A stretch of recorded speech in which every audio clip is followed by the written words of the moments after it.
একটা ছেলেকে অনেক ভালোবাসতো আমার বান্ধবী, ই করতো ওর, ওকে অনেক ভালোবাসতো তখন ছেলেটা অনেক বারো কথা দিচ্ছে, বারো ক্লাস। তো একদিন পরিচয় হতো ওদের সাথে, আর বান্ধবী ওই আমার, আমি হেল্প করতাম আর কি ওদের সাথে বিয়ে করার পরে।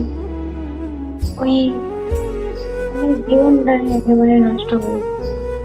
প্রত্যেকদিন ফোন দেয় আমার, ওকে ফোন দিয়ে কান্না করে যে আমার জীবনটা এত সুন্দর জীবনটা নষ্ট করে দেবো।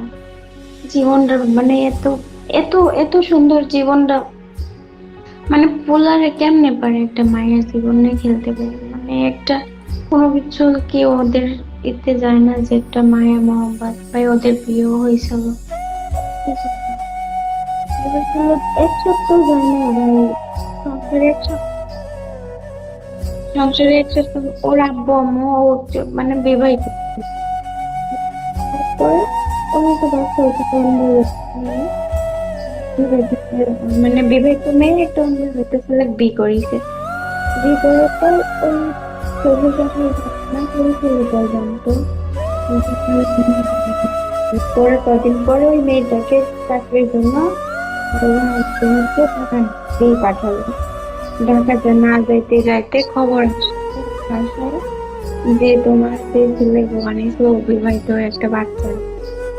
ওরা ওরা মাছ পড়তে ওই ছেলেটা সবকিছু ছাড়ার পর এই ছেলেটার জন্য ঘর সংসার সবকিছু ছাড়িয়ে দিয়েছে। ছাড়িয়ে দেওয়ার পর ও মানে মেয়েটা পাগলের মতন না খায়, আমার কাছে আসলো। আসার পর বললো যে এরকম বিষয়। আমি বললাম যে কি করবি, আমি কিছু করতে তো পারবো না। না আমি তো চাই না, আমি তো এরকম ভাবে চলতে, এরকম ভাবেই করতেছি।